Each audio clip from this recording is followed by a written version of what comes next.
Hello folks, today I am going to show you how to sand a bone saddle for an acoustic guitar. Bone is much denser than the generic plastic saddles that generally come with acoustic guitars. They give a much brighter tone and much more even. So the first thing I think you should get is your replacement bone saddle. I got mine from Freshman, who provide me with the guitar. They don't provide me, I had to pay for it obviously, but they provide replacement saddles. So first thing, get your new bone saddle, which will need to be sanded down. It's quite a time consuming job and you've got to be fairly accurate. So what I like to do is get a cup of tea, milk and 1 sugar. I don't recommend this to the majority of people, but I like to have a cigarette on the go while I'm working, as it eases the pain of the sanding.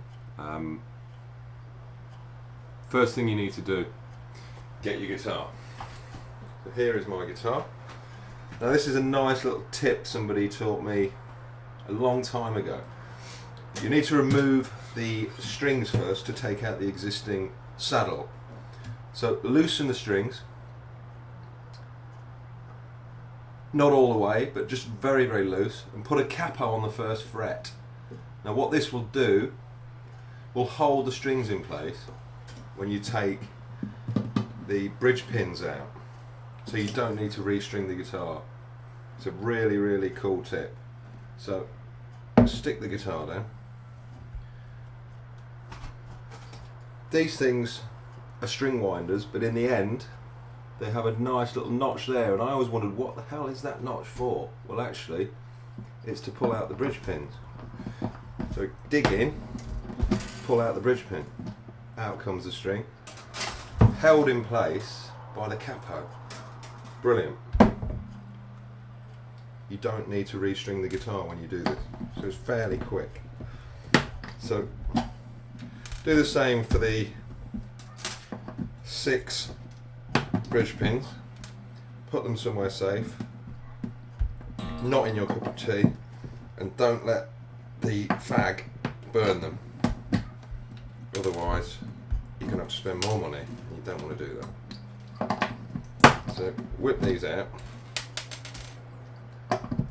bit of a faff, but